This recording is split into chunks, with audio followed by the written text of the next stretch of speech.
Hello everyone, I'm here with GTG, Golden Triangle Gaming, the pup in a sharp suit, to discuss JFK, the assassinations, the theories, who really did it, why they did it, along with RFK, perhaps Ted Kennedy, and if we have any time left, covering O.J. Simpson and the theories behind that.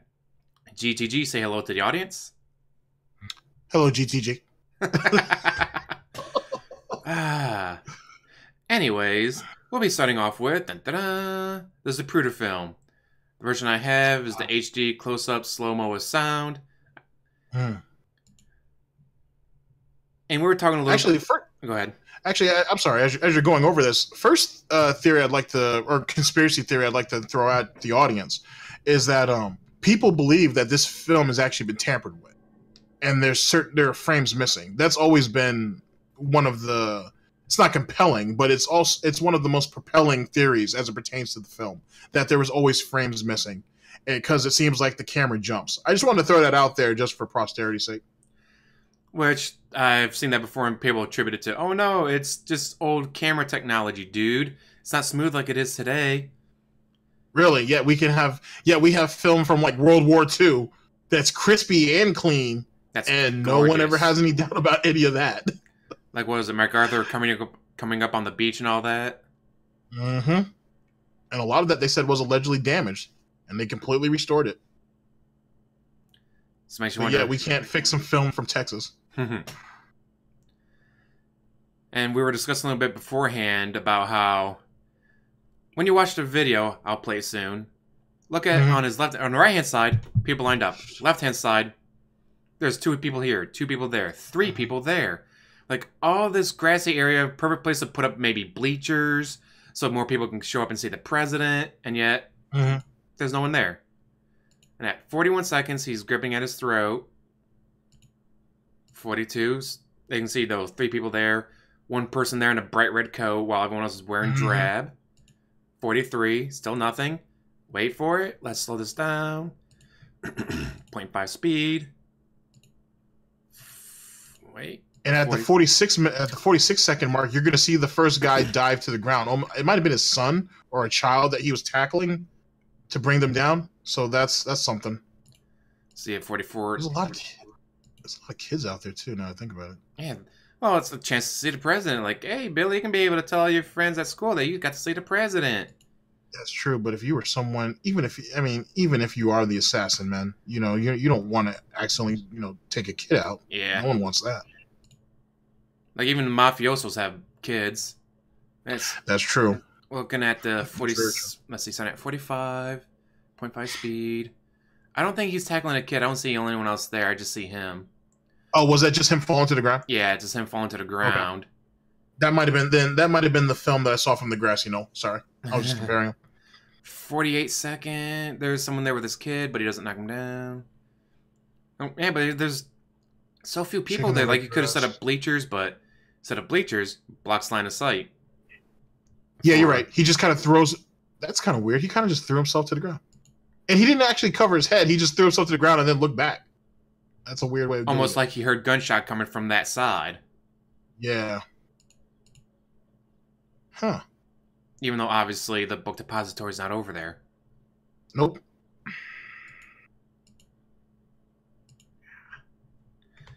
Too bad this is the only video we have of it, because the government rounded up the rest and hit it, or destroyed it. Yep. Although you think they didn't destroy it. You think they, like they did with Paperclip, they just hit it all. Yeah, so as it pertains to most people even now believing that, all the other film footage, and remember, there were people out there with not just with actually recording it, but we're taking snapshots and so on and so forth, and there's plenty of documentation of people who had to give their cameras over, but were given a receipt from the FBI saying that you can come by the FBI office and pick this up at any given time, or even agents out there who took the time to take these people's addresses down, names and addresses, so we can send it back to you, and then never end up getting it. When they end up going back to the FBI office later, as some people have recounted, they were paid out. Sorry, whatever else that was on that camera is gone, or has been confiscated. We're using that later, and they just paid them out instead. At least some of them. Now, as I said about the theory of maybe the film has been destroyed and so on and so forth, as James brought up, I would assume it's really more like Operation Paperclip, for example, World War II, when we were basically picking up Nazi scientists and so on and so forth. All that documentation and whatnot is allegedly to be destroyed, misplaced, so on and so forth, redacted. Trust me, the originals or the ones that are important are still readily available to at least a handful of people in the U.S. government. You don't want to get rid of stuff like that. It just doesn't make too much sense. You just cut off access to it. It's in a vault somewhere, and only a few people can see it, and those people are pretty much sworn to fucking secrecy anyway, so it is what it is. Another example would be like the Vatican archives and whatnot. There is so much information in there. And I'm not talking about necessarily Dan Brown. I'm just talking about in general, the amount of information from the few people who have actually been able to go in there is ridiculous. Like, you're talking about, they found scripts in there from like ancient civilizations that most of us can't pronounce. This, that, and a third. None of that stuff is lost. It's not been destroyed. I mean, people spend a lot of time, if you can get access to it, trying to translate it. You just can't leave with it. You know what I'm saying? And everything, and one of the main problems with the Vatican Library, for example, is you have to know exactly what you're looking for when you go in there. And that's what you get. You don't get to pick something else. You don't get something else that might coincide with what you're researching. Yeah, you don't get the browser like a library. It's just, you want this specific book, here it is. Exactly. And you can't, like I said, you're not leaving with it. You're not making copies of it. You're just taking your notes. And there's like one or two people watching you at all given times. That's it. So what is it that you have to hide, or what's so important that even researchers can't look at that type of stuff? And then if you try to go ahead and go through the Freedom of Registration Act, even then, a lot of they'll send you 400 pages all day. I guarantee you 300 of them are going to be redacted, all the shit. You know what I'm saying? You want black pages, you go to the government. And I say one of the theory is that they have the video and they hide it until someone's elected president. Then they show the president. Here's what happens when you cross the Federal Reserve. You die. Don't cross the Federal Reserve. Like, they have the Grassy Knoll video from the Grassy Knoll showing, like, yeah, it was us. Don't fuck with us, or we fuck with you, and we win. Our dick's bigger. Yeah. Which, can you imagine if George H.W. Bush is on his deathbed, minutes away from death? Hey, guys, turns out government did it. They can't do anything to me now because I'm already dead. But then again, fine, you say that, we'll kill your kids, we'll kill your grandkids, we will exterminate your family line. Which would keep a former president from saying anything because, alright, I might be on my deathbed, but my wife's not, my children aren't, my grandkids aren't, my cousins aren't, my friends aren't. Which would be creepy. Like, could you imagine you become president, like, yeah, it's the greatest moment of my life, I have become the most powerful man in the world. Alright, you gotta come to this room, sit down, click. See that video? Yeah, don't fuck with us. Our dick's bigger. I always wanted to think that too, that the government would use intimidation and killing you. But I feel like in this day and age, the government's going to pull kind of like what the mafia does, for example. Like, instead of killing you, which it's kind of like a one and done deal. You know what I'm saying? There's no coming back from death. It's easier to just slander you. It's easier to give you, for example, the Michael Jackson treatment. You know what I'm saying? Just tarnish your image. All the shit. It's easy. It's much easier to do that because now that doesn't just affect you. Like you said, if we kill you, we'll threaten to kill your family too.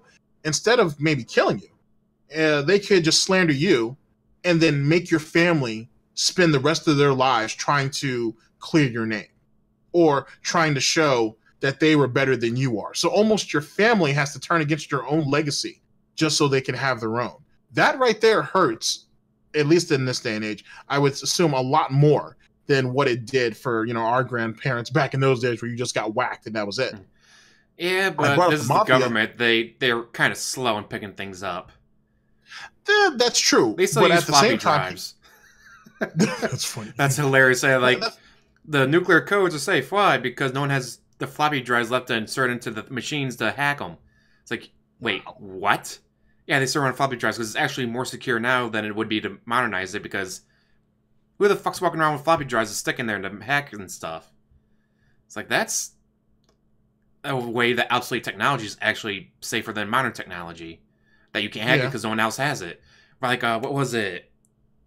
Movie with Will Ferrell and I think Kevin Hart, where the guy was able to protect everything because he had it on his computer so old that it wouldn't hook up to anything but what he had. Like, that's obviously it's not what the government meant to do, but in the end, it's like, oh hey, it actually worked out for us. That's true. But I also bring up the mob, or I'll bring up at least the 5 families in New York, for example, is because the way, I mean, New York is basically a police state. If you live there, you know, cameras all over the place. You can get a ticket for just about everything. Shit, damn near breathing at times. And the mob doesn't move the way they do, or the 5 families, I should say. They don't move the way they did back in, you know, like I said, in our grandparents' time. You know, you got whacked. You know what I'm saying? Like they whack you right there on the street.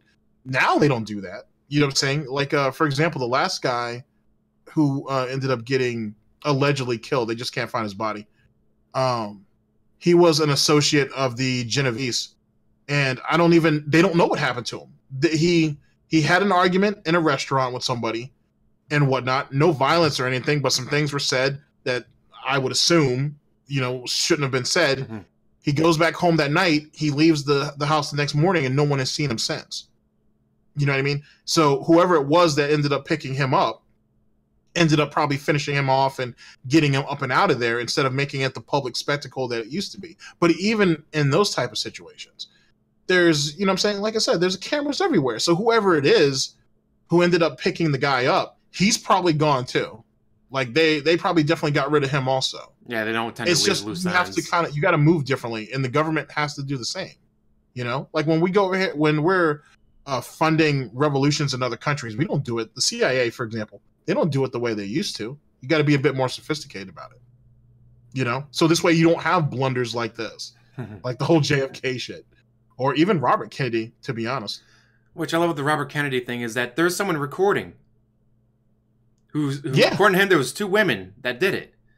He had it on camera. They took his camera as evidence, and it's like, oh yeah, we'll get it back to you. When the police officer was driving back to give him the camera, he stopped to get something to eat. Someone broke into his cop car and stole just the camera. Nothing else. Like, that doesn't smell of conspiracy, does it? Yeah, that's pretty coincidental that, I need to go ahead and take this camera back. Oh, let me go ahead and stop by and get a roast beef sandwich real fast. Pretty much. It's amazing how much a sandwich can change history. I mean, after all, sandwich created the modern world. If the Duke of... Go ahead. No, good. No, I think you're saying the same thing I'm about to say. Yeah, the Duke doesn't stop for a sandwich. The guy doesn't see him kill him, start with World War I, which leads to World War II, which leads to rocketry, nuclear bombs, which creates the modern world. Which also leads to the Cold War, which, again, more research and development being funded, which creates the internet, creates computers, creates everything. All because of a goddamn sandwich.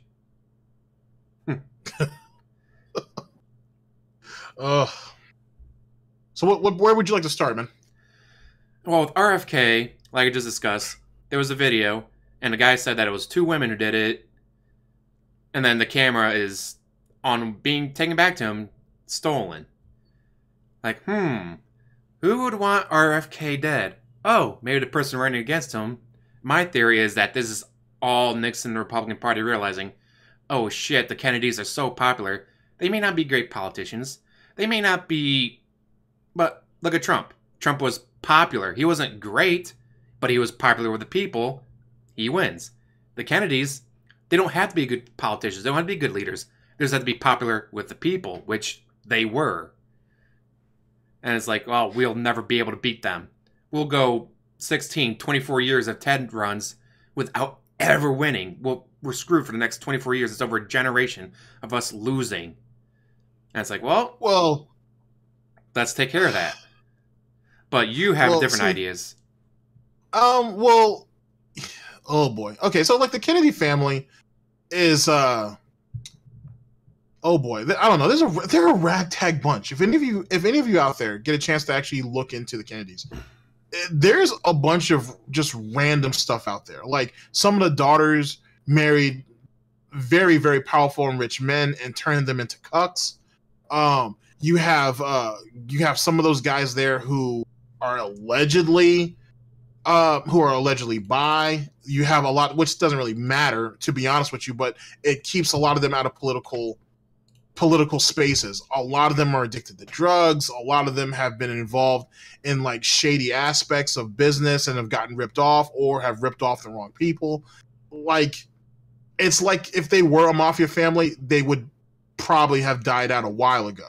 I think one of the major problems as it pertains to John, Robert, and Joseph, which, as you know, Joseph is the patriarch of the family, is at least Joseph and Robert are just as much as responsible for John being killed as whoever it was, the group of people who actually pulled the trigger on John Kennedy in the first place. For one, Joseph Kennedy was already in bed with the mob. Like, no one can actually dispute that. He dealt drugs, and he was a bootlegger. Hey, yeah, like, you know what I'm saying? Well, I wouldn't say dealt drugs, but he definitely was a bootlegger, and he probably had his hands in something else. Despite the popularity, as James has brought up, about Kennedy, he was Catholic, wasn't he? Yes, and that's the whole concern. Yeah. Oh, Catholic, but he's not going to be to the people. He's going to be to the Pope and all that. The Pope says something, he's going to do what the Pope says. Like, before the time that being Christian was actually used against him. Yeah, and people were kind of iffy about that. That's the reason why he had such a hard time in Chicago. Now, allegedly, what happened is Joseph finds out that if he can't get Illinois, his son's going to be screwed. And he has already tanked a shitload of money into this already.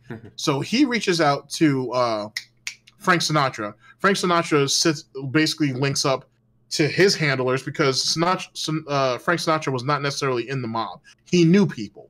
You know what I'm saying? And he did favors for them, which kind of ended up costing him later, but, you know, he didn't die, or at least he didn't get murdered. Yeah. So it is what it was. He just transported money around and he did favors. That ends up getting them in contact with Sam Giancana, who is, if you guys know anything about the Chicago outfit, he's a ruthless gangster. Absolutely greedy too, which is what ended up getting him killed later. But absolutely greedy son of a bitch. But he was someone who knew how to put people in place.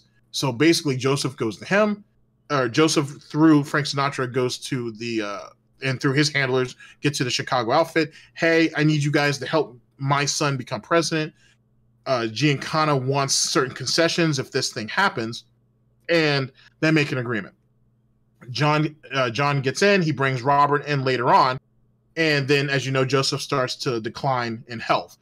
Next thing you know, John and Robert are like, well, we know that we're indebted to these people, we'll just clean them up. Robert goes on a holy crusade, if you think about it. You saw what he did with Jimmy Hoffa during those hearings and whatnot and so on and so forth. Basically tries to crucify these dudes. And for whatever reason, thought the U.S. government was going to protect him. One of the theories is that the reason why John got killed is because Robert wouldn't back off. You know what I mean? Robert was told, hey, you know what I'm saying? You know, pay out such and such amount. You guys owe us. Make some type of concession. At least let us get certain people out of jail or reduce some sentences or whatever, or give citizenship to certain guys. And then we can make this all go away. Yeah, exactly. And Robert was like, fuck you guys. And then after what they did to, what was that guy's name? He was like the mob boss out in New Orleans. And then he ended up getting deported. And then he somehow made his way back. I can't think of what his name is right now.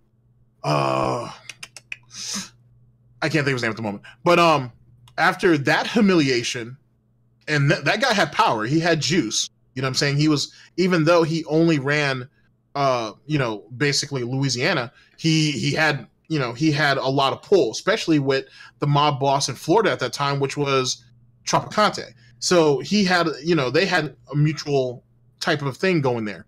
And then next thing you know, these two get pissed off and they're like, hey, forget the bullshit. Why are we playing by the government's rules? If these guys are going to go ahead and swoop me out of my mistress's bed in the middle of the night and drop me off in the middle of the jungle somewhere, then what the fuck? Why am I having to give him certain concessions? Why do I owe him anything? You know what I'm saying? If they're gonna eventually try to hunt us down. So if we don't get them, they're gonna get us. And then next thing you know, Robert ends up coming up dead not too long after that. But it's not like Robert was any saint. You know, if you just go around, look at some research online, he was ruthless. And I don't mean just to the mob. I mean to other politicians. He was loyal to a fault to his brother. but he was a complete and total asshole. Some people even label him as a psychopath. And then, and this is something that no one can really shake, allegedly, I'll say that to protect both of us, he saw Marilyn Monroe 3 or 4 hours before she died. Are we saying that he killed her? No. But he knows something. That he, protecting his brother, like I say, is loyal to him to her fault. And the mob's boss name was Carlos Marcello from New Orleans. Carlos Marcello, thank you. And Carlos Marcello was nothing to play with either. You know what I'm saying? The guy ran killers. You know what I'm saying? Like, he ran killers. He's considered one of the most powerful guys in the mob. That's why no one ever moved against him. The only person who probably would be willing to, not to say wouldn't have the guts, but who would be willing to would be Tropicante. And why would he do it? He was good with what he had. You know what I'm saying? It's the mob bosses that aren't the greediest and the ones that can come up with better ways of making money are the ones who usually live the longest. But we'll talk about that in another time. I say it's the ones that, like, I have what I have. Why mess with him? I mess with him. That's going to hurt business on both ends. Why bother? Exactly. Just like a lot of people worried about getting whacked. Like, oh, I got money from a loan shark. What if they kill me if I don't pay them back? Well, if you're dead, you can't pay them back. They might break your knee or something or destroy your car, but they want their money. If you're dead, you can't pay them back. Exactly. So the whole concept that all these people were getting killed because they owed money is stupid, because you're going to take a loss either which way. Now, granted, I understand, like, as it pertains to, like, Philly's black mob, allegedly, with Philly's black mob, the threat to kill you if you owe these people money, like any other, organization, to be honest with you, underworld organization.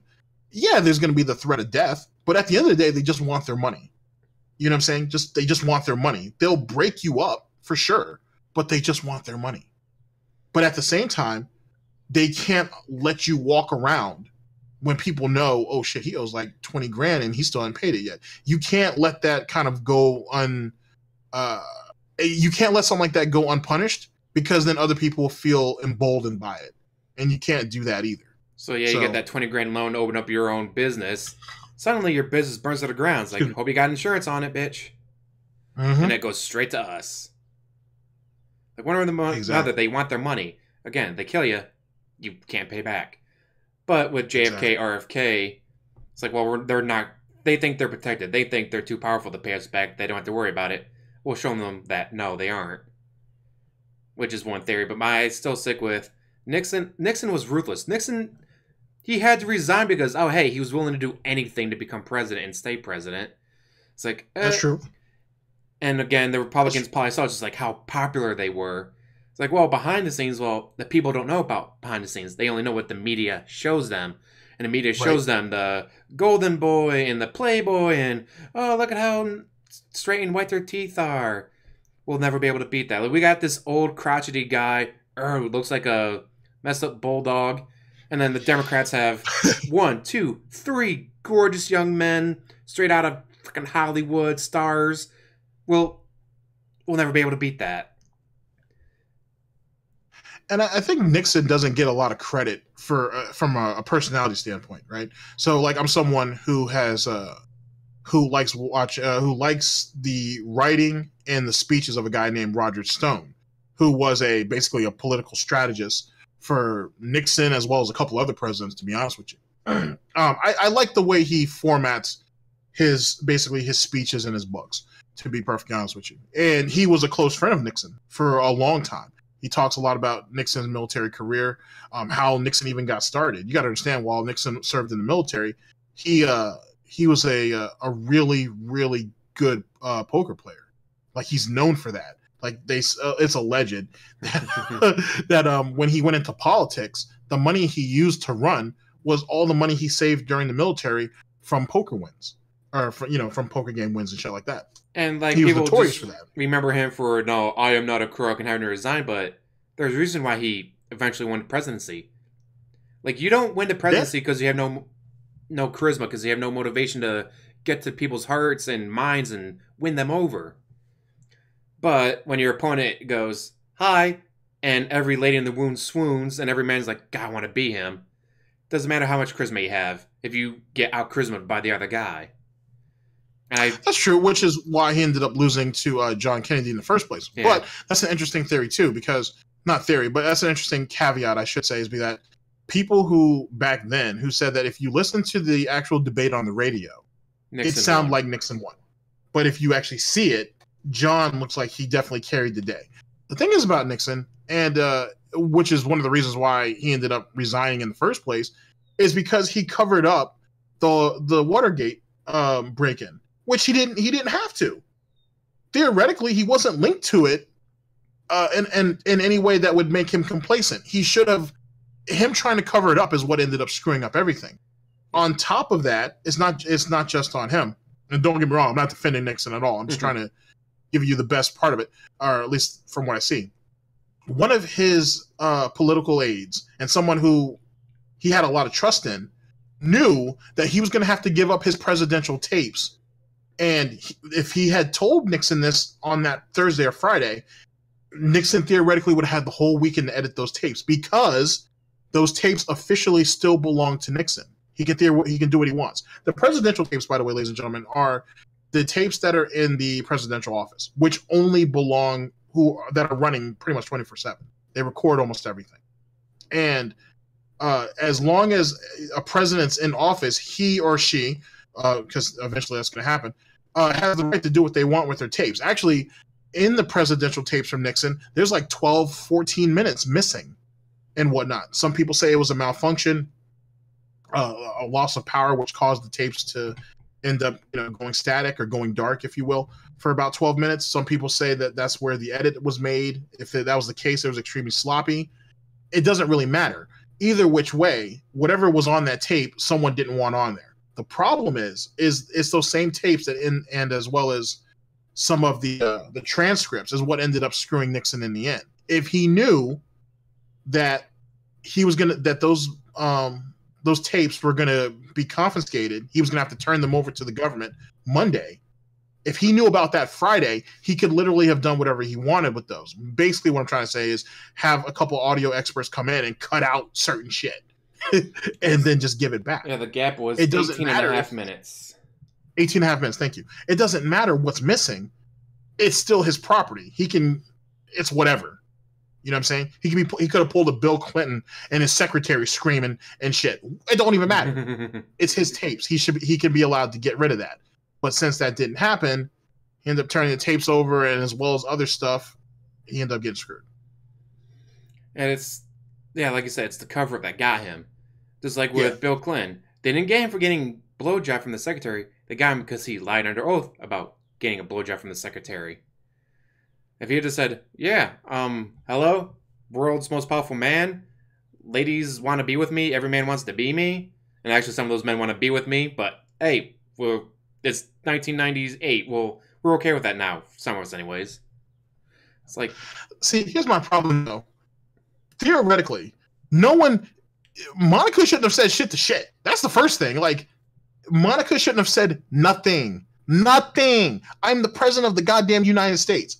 Okay? You don't say jack shit, or I will make sure you don't get a red cent in this country again. Like, you don't talk about nothing. What I decide to do with my cigars, that's between you and me and the cigar. Other than that, that doesn't leave here. And why did she keep the blue dress, which makes me think she was planted by the Republicans? She was planning something. You know what I mean? And the situation with the reporter and whatnot, and how she got all that information so quickly, it's obvious that they were going to try to stick it to him, because let's be honest, Clinton's always been a womanizer, allegedly. He's always done that shit. You know what I'm saying? Even back to his time in Arkansas and shit. This probably hasn't been a secretary he hadn't had a piece of. That's why people love him. Excuse me. Even now, that's the reason why people love Kennedy. He's not Kennedy, but Clinton. He's a good old boy who likes to drink. He likes to talk. He loves talking to people. He has a good time, and he loves women. You know what I'm saying? Like, if you're a fornicator, allegedly, that doesn't change when you get into public office. It is what it is. Well, he was just like Kennedy, were young, charismatic, popular with the people. And I think that they had to do the Monica thing, because, like, if he goes, I want this guy to be the next president, I endorse him for president, that guy's going to win because people love Clinton. So we have to tarnish his image. Like you said, don't kill, tarnish earlier. So we have to tarnish his image in a way that whoever he picks is not an automatic shoo-in for the presidency. Right. Which is why I think Al Gore's like, no, don't endorse me, dude. Your image is too tarnished. I don't want you endorsing me. Which I still would have wanted his endorsement. If I'm running for president, I want a former president's endorsement. Except for maybe Nixon, Yeah, either which way. Yeah, either which way. You know? I mean, shit, like, either which way. At the end of the day, a former president's a former president. And everybody, let's be honest, ladies and gentlemen, every president has some type of blood on their hands or some type of dirt on them. It is what it is. You know what I'm saying? It's politics. Politics is blood sport. Like you said, know what I mean? Robert was considered a sociopath or a psychopath, but you pretty much had to be in politics. Just like all those people on Wall Street. Oh, they all show sociopathic tendencies. Well, you have to be that ruthless and just going in like, oh, we're going to be wiping out this entire state's pension funds for the teachers. Yes, but we'll make our investors an extra $22 a share. All right, let's do it. Like sociopaths do that. Well, yeah, but it comes with the territory, which is, you know, and especially, you know, back in that time, right? You got J. Edgar Hoover, who's not wanting to give up his the head of the FBI for a lot of reasons. He built it, you know what I'm saying, essentially.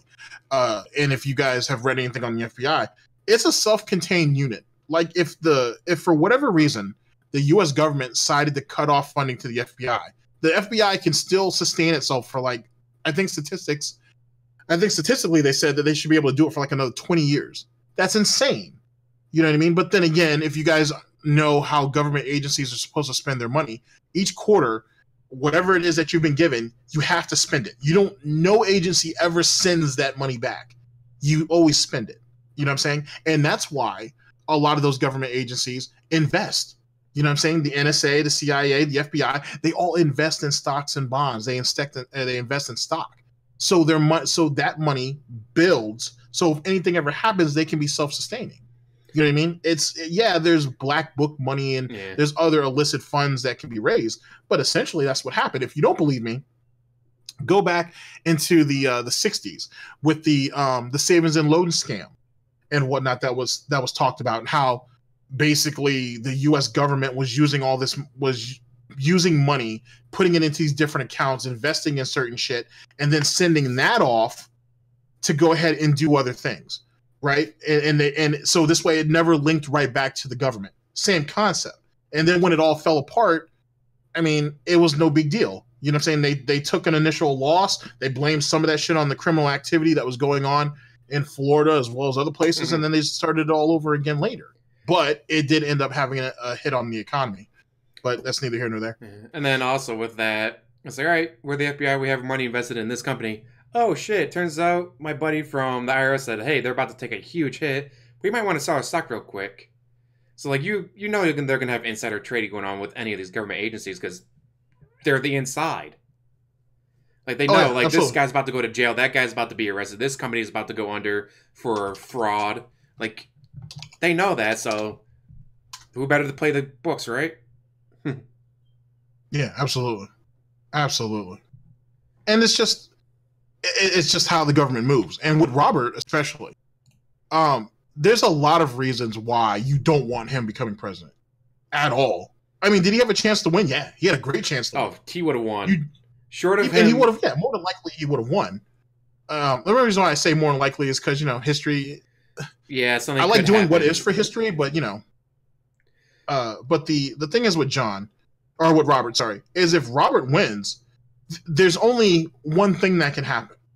He goes in, he finds out who in the government was behind what happened to his brother, and then he basically uses the government to basically kill off the mob, or B, he goes ahead and uses the mob to go ahead and to give him whatever information to blackmail those politicians who screwed his brother over, and then he goes after and finishes off the mob later. Either which way, that was probably going to be what the situation is. And Robert is motivated enough to do that because for some of you guys who don't know,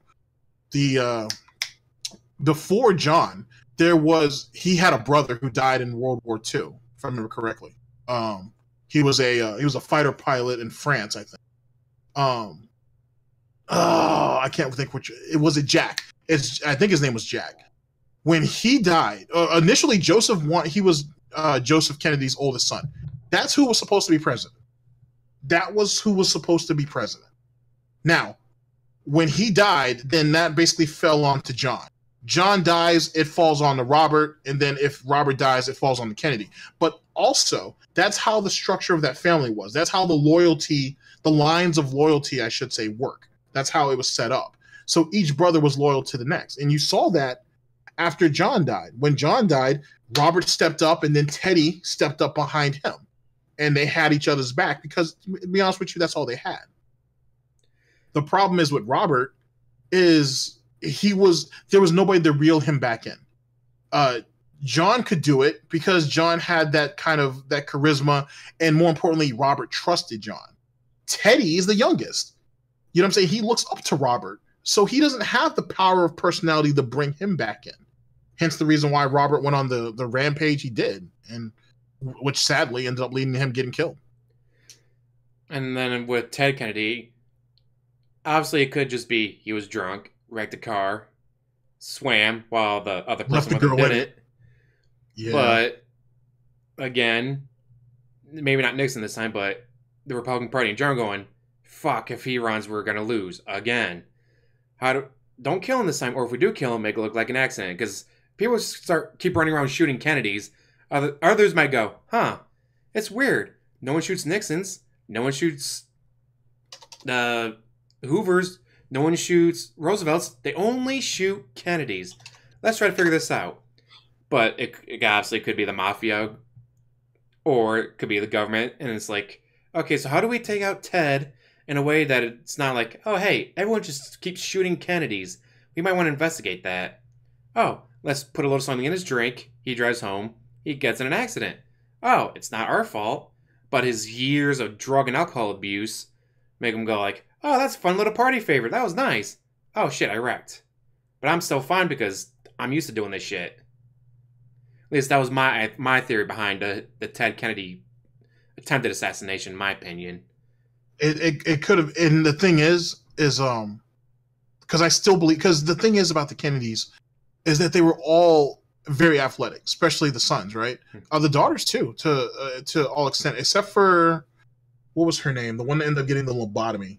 That was Rose, wasn't it? Something like that. I think that was Rose, and obviously Joseph's wife never forgave him for that, for letting her only daughter have that. She was, what do they call that back in those days? Well, neither one of us are old enough to know that, but she was touched, I guess. I think that is what they said. She was touched in the head. Yeah. She was still extremely happy the way she was. You know what I'm saying? Like, she was fine. You know what I mean? Like, her brothers loved her the way they loved her for what she was. Her mother did, and Joseph should have. But he wanted this family to be perfect, though you guys came out of, well, Joseph anyway, you kind of came out of the slums. You can't go ahead and have this image of perfection. You have one daughter who's a little bit slow. But all intents and purposes, everybody loved her the way she was, and that should have been enough for you. You end up giving her this lobotomy, and she basically becomes a vegetable. Your wife hates you for the rest of your life on it, and hers, sadly. And then you end up losing almost all of your sons anyway, except for Teddy. And Teddy's so broken up that he's not even strong enough to go for political office, or for the presidential office, I should say. Yeah, I think he just stayed as a... Like, you knew, like, Senate's safe. I can just sit there and have 99 other people around me do shit while I just sit here and drink. Well, that, and he could still wield some influence from that position without, putting himself in a bad spot. Especially after Robert got killed. You know what I'm saying? You lost one brother to the war. Theoretically, they almost lost John. Hence the reason why he was in pain for the rest of his life, and supposedly the steroids and the pain pills coming to that. You end up losing him. He ends up getting his head blown off publicly. Then Robert ends up getting shot from shit. I can't even remember how many times he got shot in that room.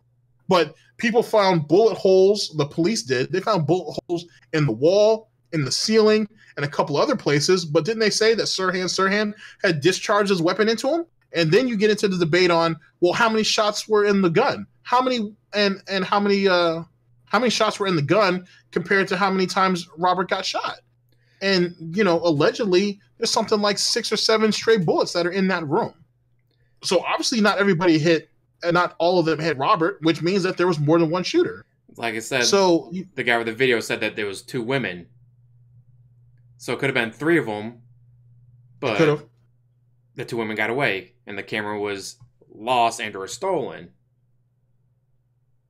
And then they put this focus out for the girl for the woman in the back fire escape in the polka dot dress, and that was a thing for a while. And then they said it wasn't a red polka dot dress; it was orange. And then people went all over the place with that shit. Reading that shit's hilarious.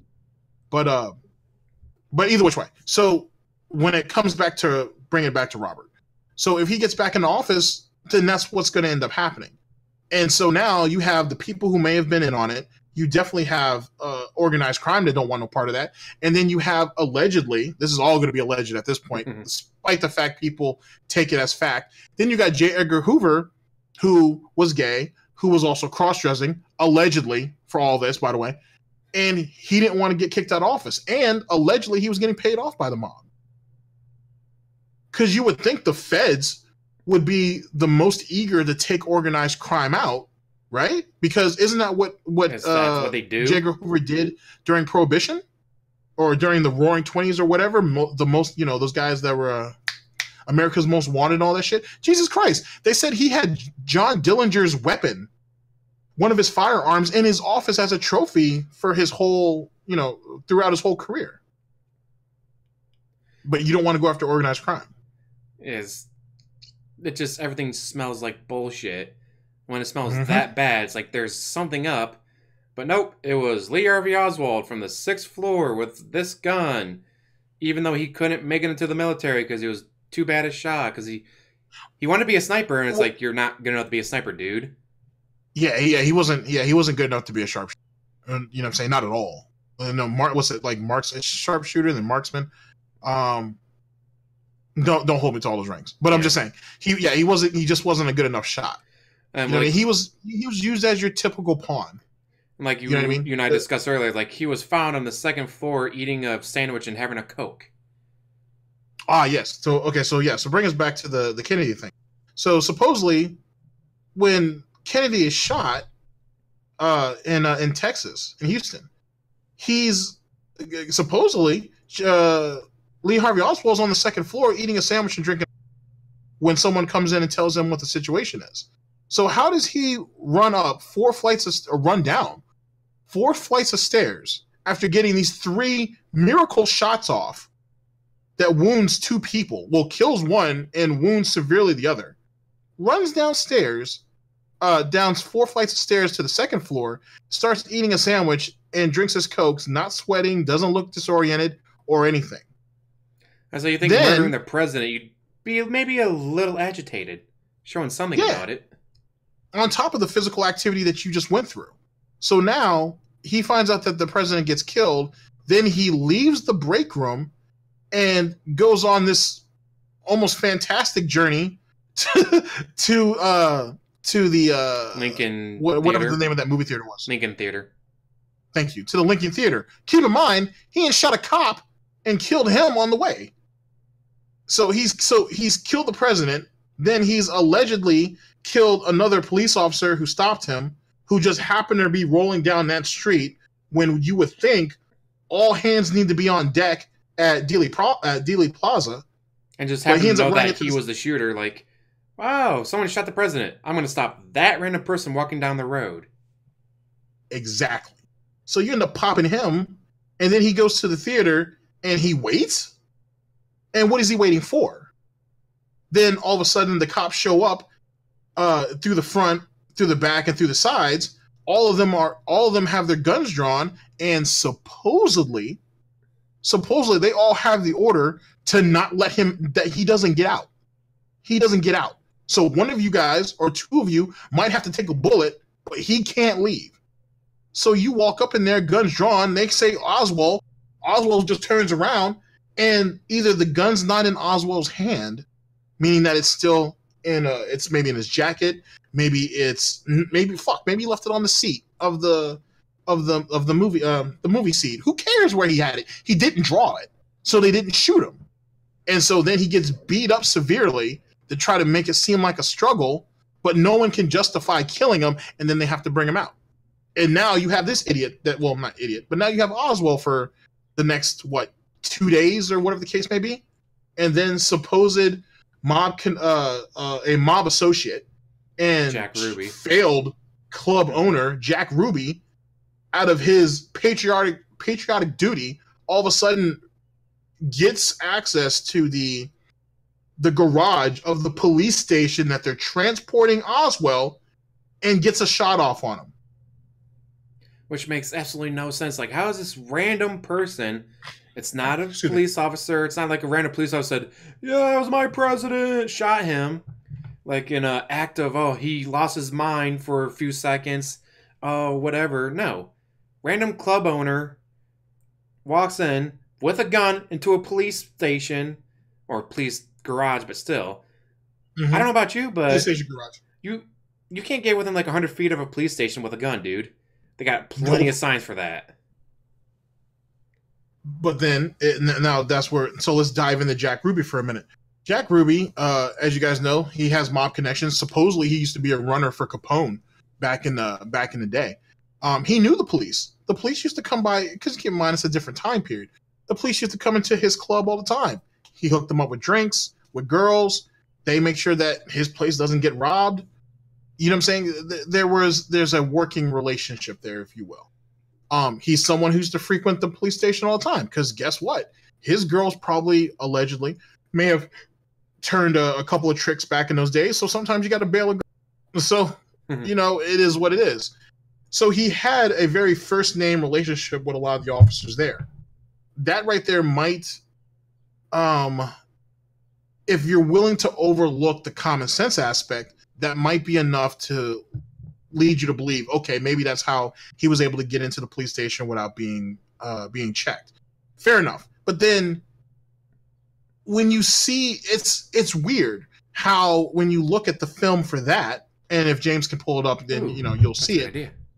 They're walking him out. They're walking out Oswald. There's an officer on each side of him, and Jack Ruby pulls out like, I got you, copper, and then leans in, gets the shot off on him. Looks like he tries to go for another one until they finally wrestle him down. But either which way, the kill shot made it. It was funny how when Jack Ruby kind of pulled out of nowhere, like, I'm right here, copper. They kind of were just like, oh, and they just let Oswald get shot. Now, don't get me wrong, ladies and gentlemen. This man, at the time, allegedly killed the president. So nobody's going to try to take a bullet for him. I understand that. Trust me, because I wouldn't. Fuck him. I'm not taking a bullet for this dude.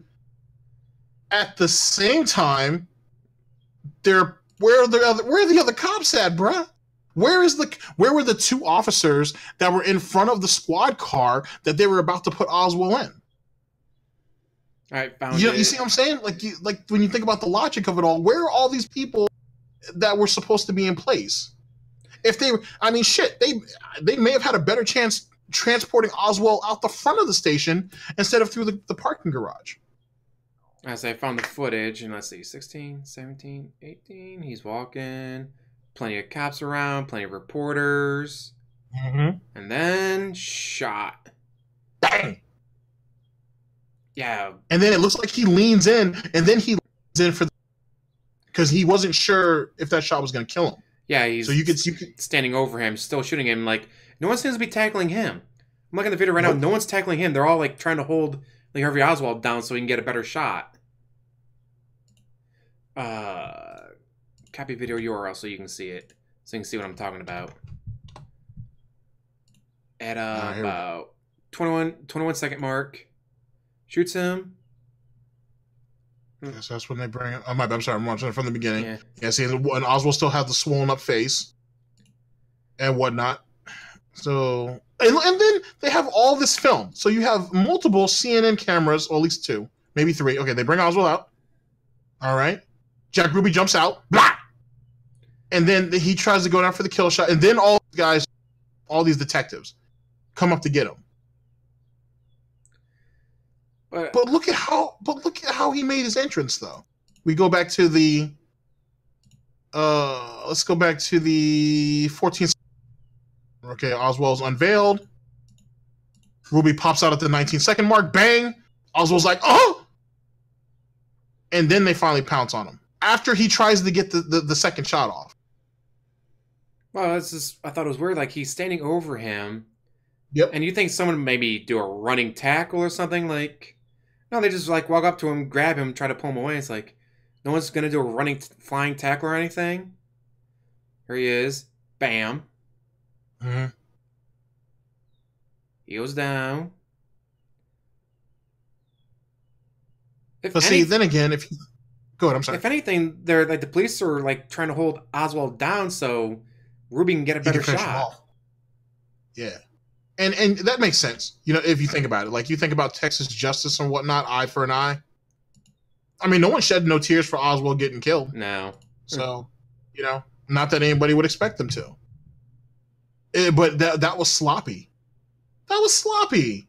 If that was the case, how many other Texas shooters have gone through that garage and not been shot? But then again, it was publicized, you know. And Jack, like I said, Jack Ruby was well acquainted with the police, so he knew what was going on. He knew when the guy was going to get transported. He knew where to be, which is suspicious in its own right, but it is what it is. You know, most officers even said after the fact that they never thought Jack would do that, despite, you know, his mob ties or whatnot. They never thought that Jack would end up, you know, killing somebody like that in broad daylight. Well, and then after he... Go ahead, I'm sorry. He's a club owner. Like, he owns a club. We go there, he gives us free drinks. Every now and then gives us a free lady. And then we turn the other way. Like, that happens a lot nowadays. Or a business will be like, oh, cops drink coffee for free. So you have a lot of cops there so the place doesn't get robbed. That's true. Oh, that's true. That's what kept Dunkin' Donuts in business. I don't know if Krispy Kreme allows that to happen, but that's what kept Dunkin' Donuts in business. Oh boy. But so yeah, okay. And then Jack, like I said, we're not yet with Jack Ruby. So then Jack Ruby ends up going in, and people want to talk to him. Obviously, people want to talk to him. So he's like, okay. He's like, I'm not gonna say a goddamn thing until I'm granted certain certain things are accommodated to me. Mainly his protection, which is what he was mainly worried about. He was worried about his friend and his family's protection. And he was like, you get me to Washington and I'll tell you whatever you want, but not where I'm at now. You know what I'm saying? I'm not telling you not a goddamn thing. And if I die, everything, my motives, all of that dies with me. Hence the reason why Jack Ruby ends up getting killed. But if I remember correctly, Jack Ruby didn't die until what? 3 years later? In prison. 3 or 4 years later in prison. And he died of cancer, I think they said. Which is interesting because his family said he was physically fit. Kinda. Which, I mean, it could have just been, here's a little injection of something that we know causes cancer. Inject. Oh, look at that. He just had this tumor explode, and we didn't know because we never took him to the hospital. Which is another interesting... This is definitely considered a conspiracy theory. So a woman comes out, I don't know, it must have been like 10, 15 years ago, I guess. I don't know. I didn't see it until way after the fact. Where she said that she was Lee Harvey Oswald's mistress. And she also... worked with the CIA to develop a strain of cancer that could be injected, and supposedly they were supposed to be using that for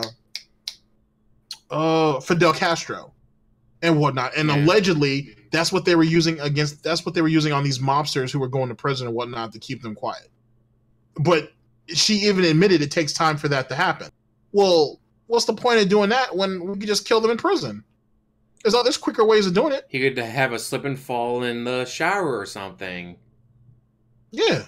You know? Like, I mean, John Gotti died. He died of what? Throat cancer, I think? Something like that. It's curious how a lot of these guys just drop dead from cancer. Yeah, a whole lot of cancer. And I mean, don't get me wrong. Some of these guys may have been smokers, a lot of secondhand smoke, a lot of it could be a lot. You know? But it's always interesting. These guys go to prison and then they end up dying in there. Some die quicker than others. But yet again, it's the entertaining aspects of the conspiracy theory. That's what makes it fun. That's why I love conspiracy stuff, or the what ifs, and what if this is what happened? What if that's what happened? What if Jack Ruby was just that patriotic? Like, could you imagine? Like, no, he was just patriotic and he hated this man for killing his president, shoots him dead. Right. It's like, what? I'm just that patriotic. we would never know because obviously the way people think, it's like there's no way. But maybe he was just that patriotic. Maybe. And I mean, maybe there was a lot of mobsters who were well, at least their children anyway, who were patriotic and fought in the war. So I mean, that's something. it's just that's what's great about conspiracies. Because what if the story told is actually real and like, all right, well, what is having all those video cameras and all the pictures that were taken, all the government in transport lost it because it's the government. They may not be the best at everything. So yeah, we had it on the back of a truck, and the guy stopped to get a sandwich, and someone robbed the truck for all these cameras because fucking selling underground for $500, and they just didn't want to admit that. It's like anything could have happened, but more likely, in my opinion, maybe they don't do it anymore. Because do you think that would work on Trump? Hey Trump, if you piss us off, here's what happens to you. You think he's not going to be on Twitter? Hey guys, turns out we have film from the grassy knoll that shows the government killed Jack Kennedy. Yeah, he's gonna sing. He's gonna sing. He's gonna sing his ass off. Like for sure. Like if anything was to physically hurt Trump, yeah, he's gonna sing. He's gonna sing real quick. You know what I mean? And why not? He has a social media reach that no president has had before him. You know what I mean? Like, I mean, I think that's a fair statement to say.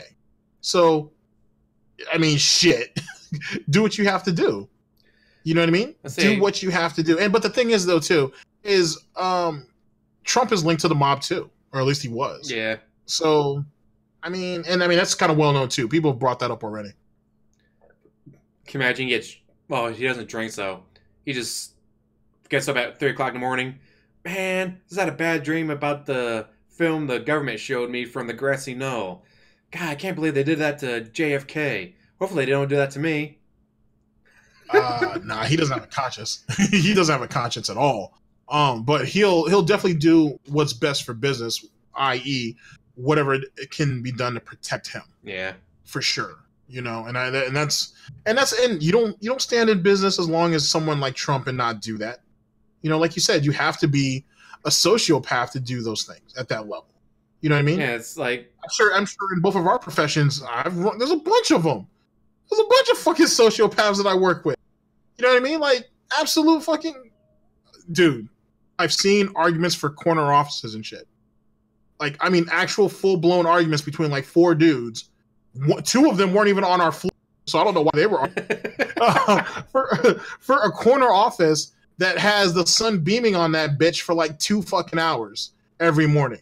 I know that because I have that corner office. So, you know what I'm saying? And it wasn't because I was campaigning for it. They were just like, "Oh, you're getting promoted anyway, it's yours." And I'm like, I don't want the glare. Not a fan of that shit. But it is what it is. But people were arguing over that shit. It was stupid.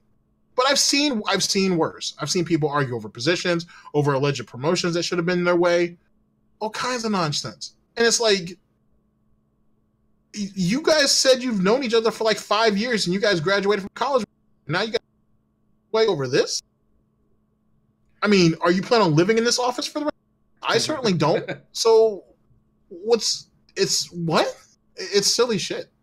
But you need to do that though. You need to be ruthless. If you're not willing to backstab to some degree, either you are going to work extremely hard, you're going to work extremely smart, or you're going to cut the throats of everybody on the way up. And that shit always comes back on you. It might be on your deathbed when someone comes out with a book about you, but it does come out eventually. Yeah. Like the whole with what's that guy's name? Is it E. Robert Hunt? Or is it Howard Hunt? Howard Hunt sounds familiar. Let's see here. E. Howard Hunt's better known as American intelligence officer. Served yeah, it's E. Howard Hunt. He was the guy who the Confessions of E. Howard Hunt. Okay, he's the dude who allegedly helped plan the Kennedy assassination, but he's known for way more shit than that. Like, he has some really interesting shit. Like, let me tell you a quick anecdote about our boy here. So, he was in business, or he was undercover, or whatever the case may be. He was in an illicit situation with somebody else. And there was something like, I'm gonna throw the number out because I don't have the exact number in front of me. It was somewhere between like $1 and like $3 million that was supposed to change hands for whatever reason. I can't remember if Hunt was actually in prison at this time, and his wife was supposed to transport some of the money, and the plane that she was on ends up crashing, killing everybody in it. Everybody. The first thing they allegedly pull out of that wreckage, before they even grabbed any bodies, was the satchel that was that actually, for whatever reason, survived and still had the money in it. They grabbed that first and secured that for about an hour before they started pulling bodies out. E. Howard Hunt cuts a deal with whoever the president was at the time. That he's like, yo, if you're in prison, I'm gonna sing, and I want X amount of money. Matter of fact, if I remember correctly, I think that was Nixon. So Nixon ends up agreeing to pay the money. They get Howard Hunt out. E. Howard Hunt out. He loses his wife as collateral damage because she may or may not have known something that she wasn't supposed to know, and maybe she was using that as a bargaining chip against either him or his associates. And he walks away with not only the $200,000 in blood money, but he walks away with the rest of his money, and he just walks away from the situation. But then they say that behind the scenes, he was a consultant doing shit behind the scenes, still working behind the scenes. He just wasn't as hands-on anymore. His whole shit is a combination of lies, allegedly. Some of it's lies or at least exaggeration, and the darkest truth of how the intelligent agencies work. Like, for example, the CIA, right? You know what I'm saying? It's supposed to be Central Intelligence, but allegedly they don't actually do Central Intelligence. We train other people and we make them go out and do the work for us. Yeah. So that's not necessarily intelligence, like the Mossad, for example, or even MI6. Or MI6, or what is the name of the one in Germany now? Because that guy, the person who started that, was a former Nazi, or a former Nazi officer, an intelligence officer. I can't remember what they call that agency now, but like that, they actually deal in intelligence. We do and we don't.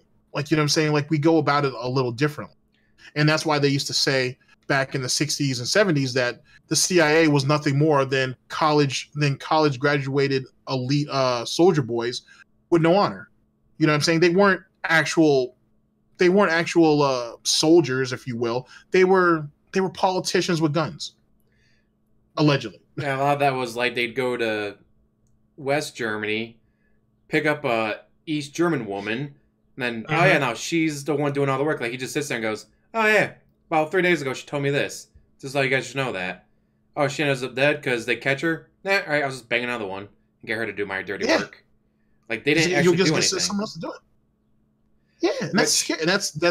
But that's how it works. You know what I'm saying? Which is scary, but it makes sense because, like, all right, you pay one agent, you train one agent, he gets 100 people to work for him, but you only have to pay and train one person. If 90 of those 100 end up dead, fuck do you care? You didn't pay them, you didn't train them, you didn't lose out on anything. As long as your agent stays safe. Yeah. Sad face. And that's the game that we play with. We completely forgot about, like, Woody Harrelson's dad was there. The three. Oh, yeah. I'm sorry, man. So we completely forgot about that. Hey, it's my fault too. Yeah. Okay. So Woody Harrelson, you guys know who he is, famous actor and whatnot. Got to give the guy a lot of credit for coming what he is. For planting a marijuana plant and getting arrested. Knew he was going to get arrested.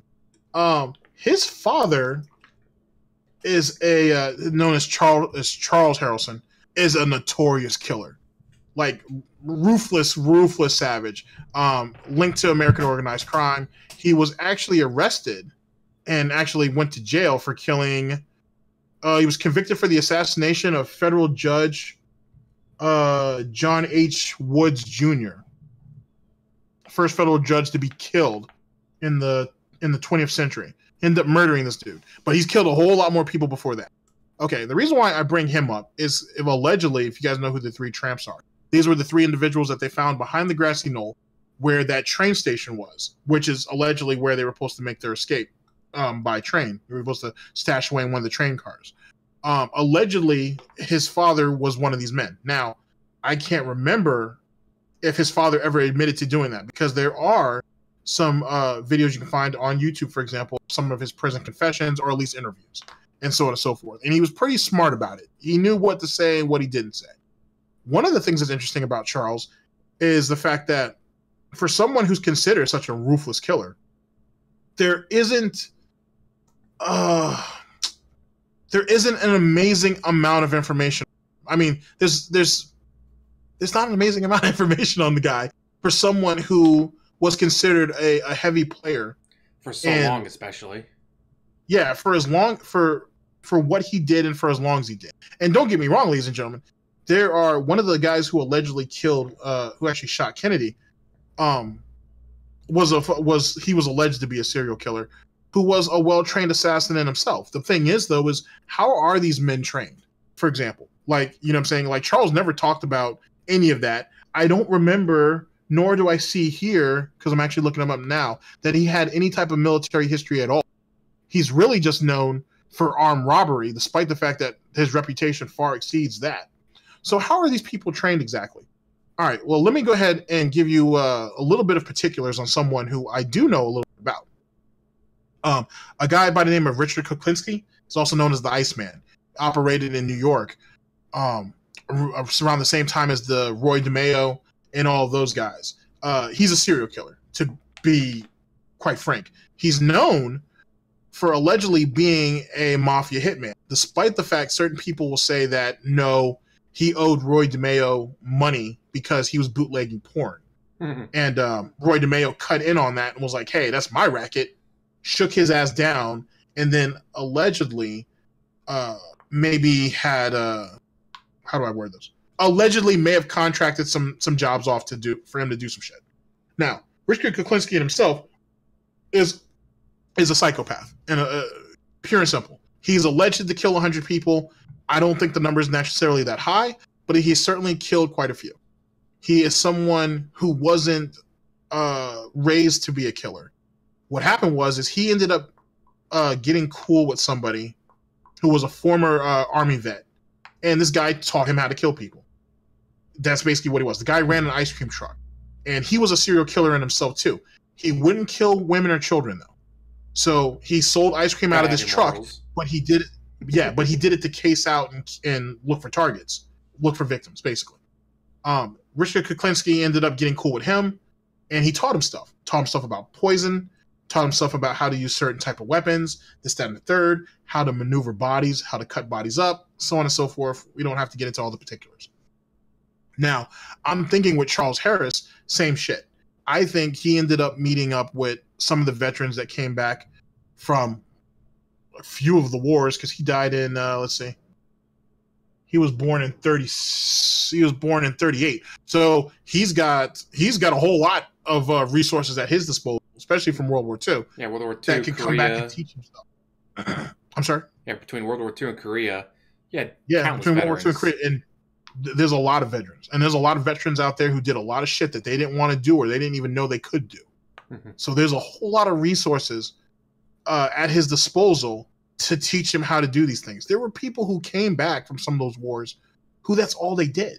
They taught these kids in the neighborhood how to fight so they could fight against each other for their own amusement. You know what I mean? Like, crazy shit like that. That's something that happened and whatever.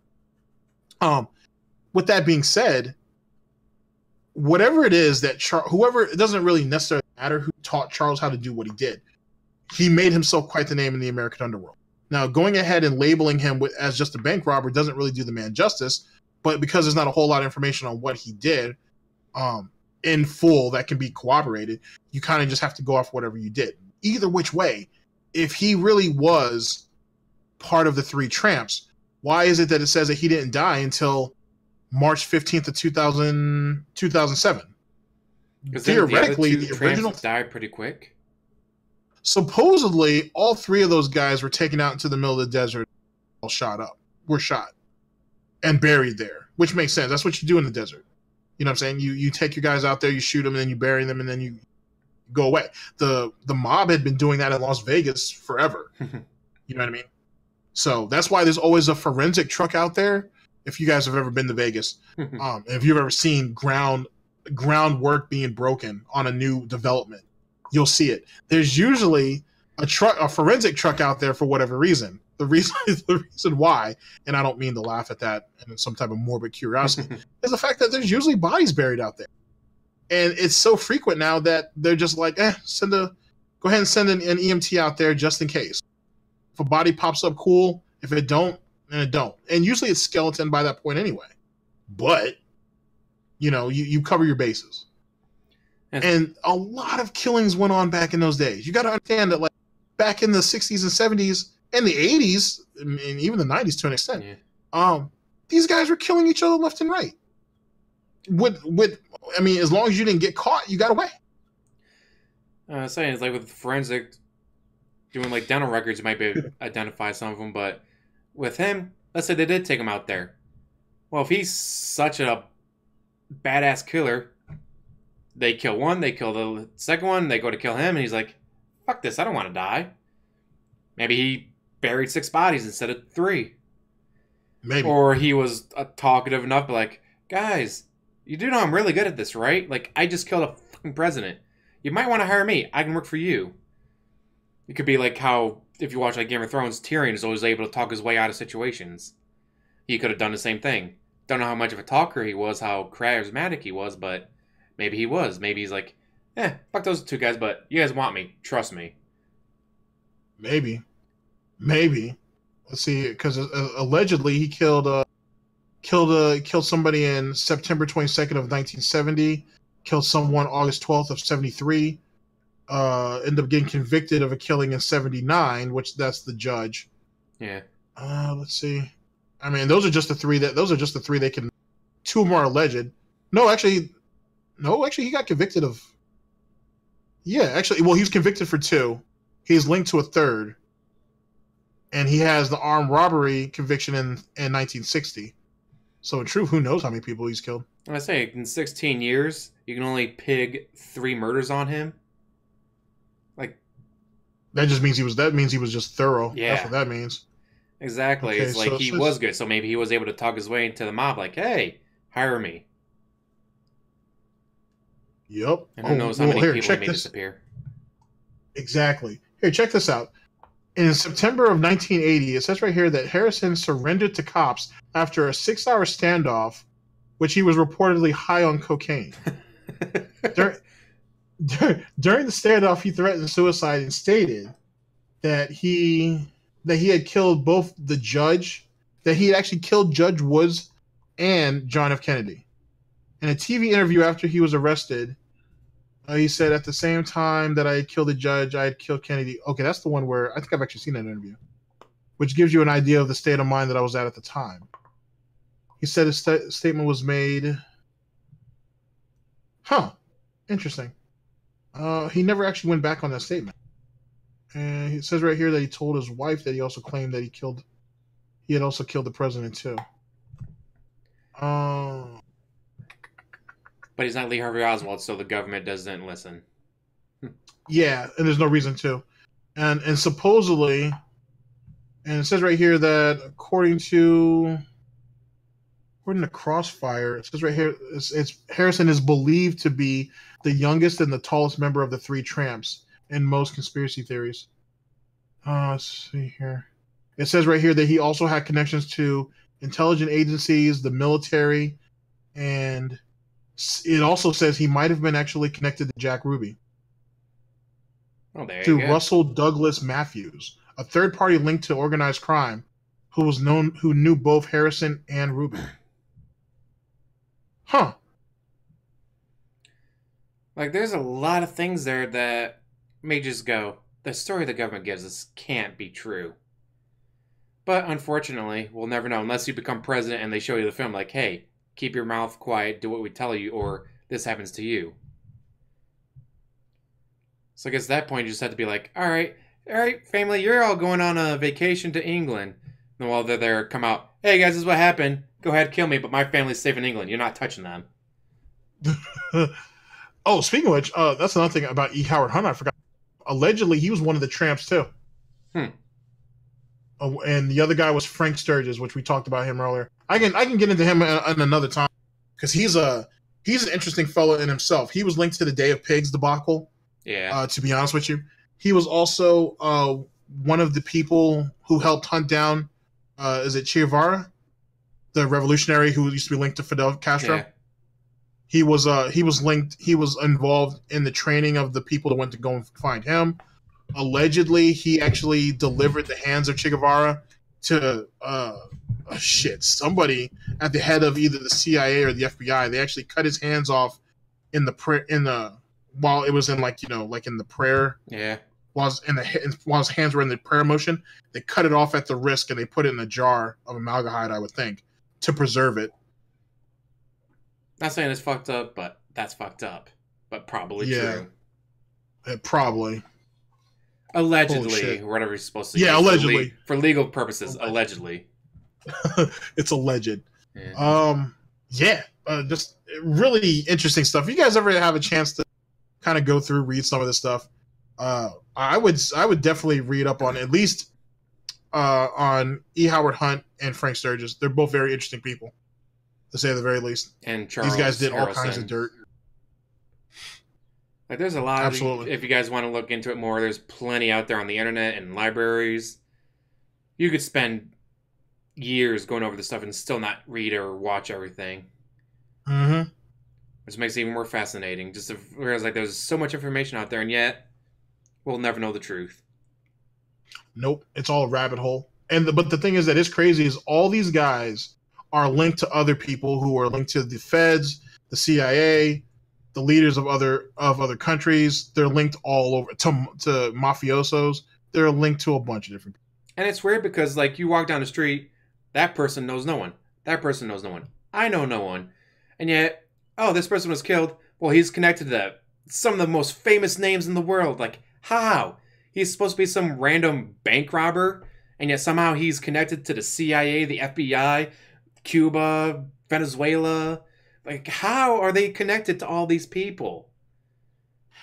And to tie on to James's point, Frank Sturgis, the guy I just told you, he, interestingly enough, is linked to he was linked to the Watergate break-in because he was actually one of the burglars who broke into the Watergate hotel on Nixon. He was one of the five guys they sent in there. Holy shit. It's amazing. Just to let you know how silly all this shit is. It's like, how? No, you take 1 million people off the street, none of them are going to know the president personally. None of them are going to know the king of France or whatever. And yet, oh, this random person, Jack Ruby, showed up and killed Lee Harvey Oswald. Oh, both of them somehow connected to England and Russia and Japan. And like, oh yeah, here's a video of him having dinner with the Queen of England. And here's this guy going out hunting with the Tsar of Russia. It's like, how? How do these so-called random people have all these worldly connections to J. Edgar Hoover and to the CIA and to RFK? And like, how? You think you just get some random person, brainwash them, and do it? It's a small world. Yeah, he was linked to, like I said, I told you about the Cuban Revolution. He's linked to Nixon. He's linked to Day of Pigs. He's linked to the Kennedy assassination, and then he was in the military. So who knows what what shit he's shoveled on what continents. He's done a lot. He's done a lot of shit. He's linked to what's that guy's name? He's linked to William Casey. Who was the first director of the CIA? Well, he wasn't the first director, but William Donovan. He's linked to him too. Which is OSS, by the way. Yeah. That's the front runner for this. That was the front runner for the CIA. So all these guys are linked in some way, shape, or form. It's not hard to find. And it's just weird how they just know each other. Mm-hmm. I mean, you go to back then, dude, I'm sure it was a time you go to the right parties, you meet the right people, and more importantly, what are you willing to do? You know what I'm saying? Like if I put this gun in your hand and I say, I need you to go ahead and train those 4 guys how to do that exact same thing, and I need you to go and kill this guy. If you say yes, and you come back alive, and especially if you don't say nothing, well, that goes a long way. Well, it turns to a good fella. They know we can keep our mouth shut. That's true. How much do you actually know about Henry Hill and the Goodfellas? Not that much. I just know that a lot of times the mob would test someone with like, oh, hey, whack this person. They do it. They don't tell anyone about it. It's like, all right, we know we can trust him with something bigger. Yeah, what work or making your bones. The reason why I bring that up is it was something that was left out of Henry Hill's biography, or at least out of the video of the movie Goodfellas, I should say. Mm-hmm. Is that you remember? You've seen the movie, yeah? Of course. It's been a while though. So, Paul, you know who Paulie is, right? Paulie was their capo. Yeah. Of the Lucchese. Okay. What Henry Hill never put in I don't know if it was in the book, but I definitely know it wasn't in the movie, is that Paulie was actually screwing his wife the whole time he was in prison. Because Paulie ended up getting out before he did, because Paulie was only in there for a year. Paulie was basically messing around with Henry Hill's wife. Matter of fact, they said that he was, and it wasn't love, it was lust, but he was so into her that literally he was screwing her every chance he got. He was putting the skins of that every minute he could. So much so, in fact, that when Tommy Two Guns, which is Joe Pesci's character, when he found out, instead of telling Henry, he actually decides, oh, I'm going to go over there and try to get a piece too. She says no. It could have almost turned into rape, but he ended up backing off. She obviously ends up telling Paulie. Paulie goes to the Gottis and whatnot. He goes to John Gotti and he says, hey, who ended up going missing. You know what scene I'm talking about, right? The guy they ended up beating up in that bar. He had just came home from prison and he told Tommy, go and get your fucking shine box. Yeah, that's a real guy. He was a made guy too. When Paulie knows about that, or Paulie knew about that. Supposedly, Paulie went ahead and told the Gambinos that, yo, this is what happened to your boy, and that's what ended up leading into what led to Tommy getting killed. And they had used the caveat that, oh, you're going to get made, to lure him into a false sense, because it was the only time Tommy didn't carry his guns with him. Man, of all the times, not bring your guns, right? And that's when they ended up whacking him. So when they ended up calling Dude later, or when Dude ended up calling and was like, hey, did everything go through okay? He's like, well, we had a problem. And he's like, and nothing we can do about it. And then later on, Paulie ended up telling him, hey, this is what happened and whatnot. This is how the situation went down. And it wasn't just that. It was a bunch of other shit too, like it was stated in the movie. But it was mainly that. That was how Paulie reached out to get him. God, just But all of that over Henry Hill's wife. Ain't that some shit? And allegedly, that's why Henry Hill ended up divorcing her. Despite the fact that he was messing around on her. Constantly, yeah. Constantly. Yeah, so the hypocrisy of it all. Well, is there anything else you want to add before we wrap up the JFK RFK stuff? Nah, man, but I definitely want to do this again, though. I'll make sure I'm a little bit more organized next time, because you came in with a steady plan, and I kind of jumped all over the place. But fine. Yes, I would definitely love to do this again, though, if you're down. All right, do you want to, cut and then do OJ, or do you just want to call it a day and do OJ later? Yeah, OJ's, I guess, except for showing himself. All right, so we'll cut it here. All right. So actually, we can turn this to a series of you and I discuss conspiracies, murders, whatever you feel like discussing. That'd be great. Are you big on anything like cryptozoology? A little bit. I dabble. I've dabbled into some of this as it pertains to UFOs, stuff like that. How much I believe and how much I don't is debatable. I think Area 51 is... I think there's more to it than what we give credit for. But then that goes back to what the Nazis were doing in World War II and what they were experimenting with. And I think that's what we try to replicate over here. I I definitely want to start getting into, despite the fact that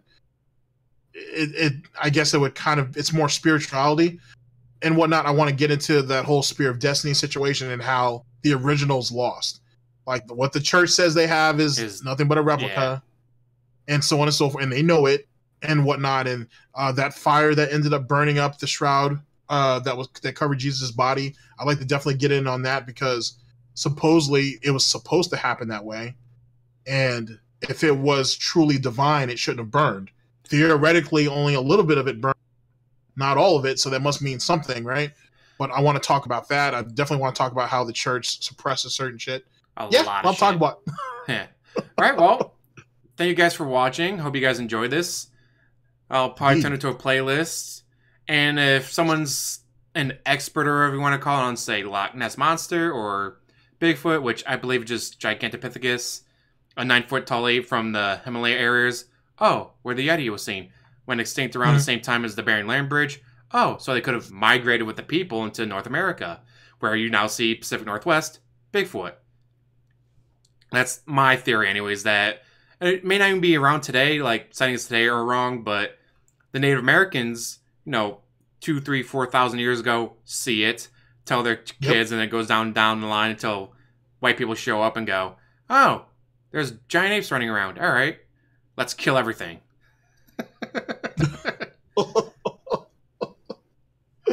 Oh shit! I'm not wrong. Yeah, I'll definitely turn this into a playlist also, if you don't mind. I'll mirror it on the channel. Do it.